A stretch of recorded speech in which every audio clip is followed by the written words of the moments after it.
ప్రభుత్వంలోకి ఆయన మంత్రివర్గంలో తీసుకుంటున్నారు అని పత్రికల ద్వారా తెలిసింది.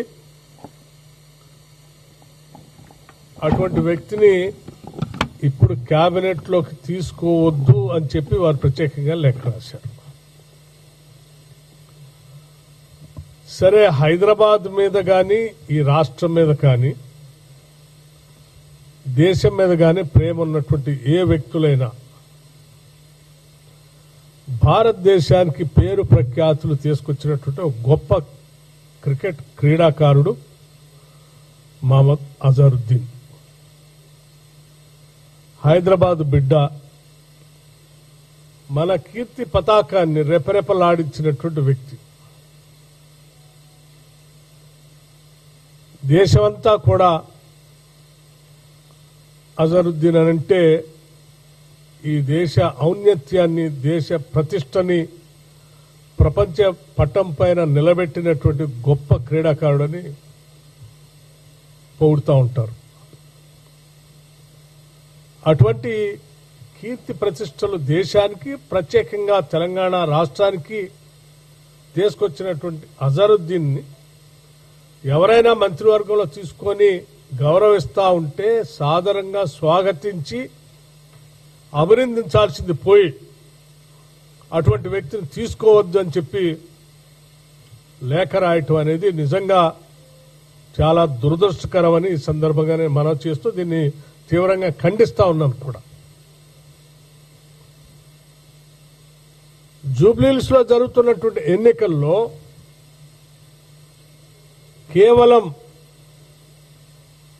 టీఆర్ఎస్ పార్టీని గెలిపించడం కోసం చేస్తున్నటువంటి ప్రయత్నంలో భాగంగానే ఈరోజు భారతీయ జనతా పార్టీ ఈ లేఖ రాసింది. గత పార్లమెంట్ ఎన్నికల సందర్భంలో కూడా టీఆర్ఎస్ పార్టీ ప్రోత్సాహం, వారి సహాయ సహకారాలు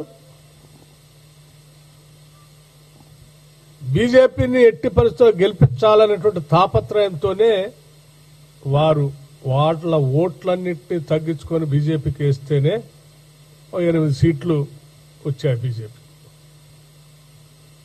ఇవాళ తిరిగి జూబ్లీహిల్స్ ఎన్నికల్లో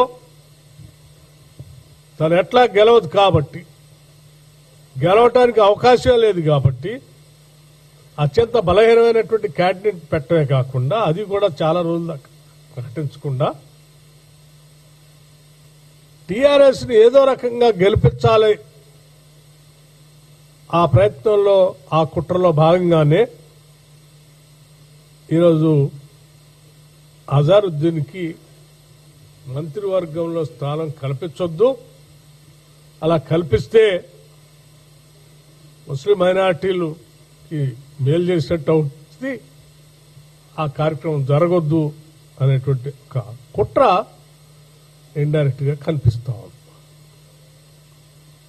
నేను చాలా స్పష్టంగా అడుగుతా ఉన్నాను, ఒక ప్రఖ్యాత విఖ్యాత క్రీడాకారుడికి మంత్రివర్గంలో అవకాశం కల్పించడం కేవలం ఈ రాష్ట్రంలో ఉన్నటువంటి, దేశంలో ఉన్నటువంటి క్రీడాకారులకే గర్వకారణం కాదు. రాష్ట్రం మీద ప్రేమ, అభిమానం, దేశం పైన గౌరవం, అభిమానం, గర్వం ఉన్నటువంటి వాళ్ళందరూ కూడా ఇది గొప్ప కార్యక్రమంగానే చూస్తాను నేను. అజరుద్దీన్తో ప్రమాణ స్వీకారం చేయించకుండా భారతీయ జనతా పార్టీ ఈ రాష్ట్ర గవర్నర్ గారి పైన కూడా ఒత్తిడి తెస్తున్నట్టుగా తెలుస్తుంది.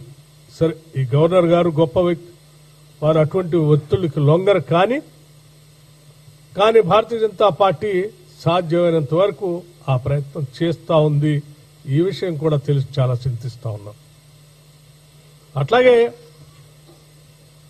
భారతీయ జనతా పార్టీ వారి అవసరాలకు అనుగుణంగా వారికి మేలు జరుగుతూ ఉంటే ఒకలాగా, అవతల వాళ్ళకి నష్టం చేయాలనుకుంటే ఇంకోలాగా వారు చేసేటువంటి కార్యకలాపాలన్నీ కూడా ఈ దేశంలో ప్రజలు గమనిస్తూనే ఉన్నారు.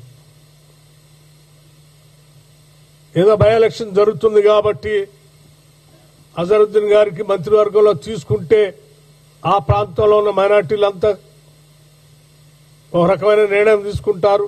దానివల్ల మాకేదో నష్టం జరుగుతుంది, ఇంకోళ్ళకి ఏదో జరుగుతుంది, ఇంకో పార్టీకి ఏదో మేలు జరుగుతుంది అనేటువంటి ఆలోచన చేసి కుట్ర చేసి చేస్తా ఉన్నారు.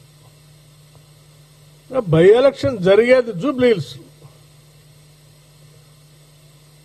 బయట ప్రమాణ స్వీకారం చేసే దగ్గర కానీ మిగతా దగ్గర కానీ కోడ్ ఆఫ్ కండక్ట్ ఏం లేదు. మీరు గతంలో రాజస్థాన్లో గంగానగర్ జిల్లా కరణ్పూర్ నియోజకవర్గం ఉప ఎన్నిక సందర్భంగా కేవలం 30 రోజుల ఎన్నికలు ఉందనగా అక్కడ ఉన్నటువంటి ఆ ఎన్నికల్లో పోటీ చేసే కరణ్పూర్ శాసనసభ నియోజకవర్గంలో పోటీ చేసే అభ్యర్థిని మీరు నేరుగా ఆ అభ్యర్థిని మంత్రివర్గంలో తీసుకొని ప్రమాణ స్వీకారం చేపించినటువంటి వాస్తవ పరిస్థితులను మర్చిపోయారా అని నేను అడుగుతా ఉన్నాను.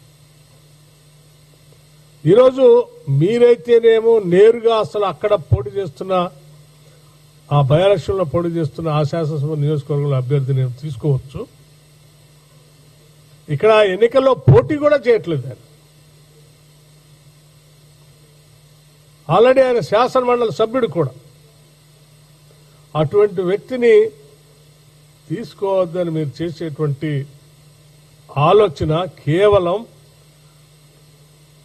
బీఆర్ఎస్ పార్టీకి మేలు చేయటం కోసం చేస్తున్నటువంటి కుట్రగానే నేను చాలా స్పష్టంగా చెప్పదలుచుకున్నాను. దీని ద్వారా మరొక్కసారి సరే గతంలో ఎట్లాగూ ఆ పార్టీకి సంబంధించినటువంటి కల్వకుంట్ల కవిత గారు చాలా స్పష్టంగా చెప్పారు.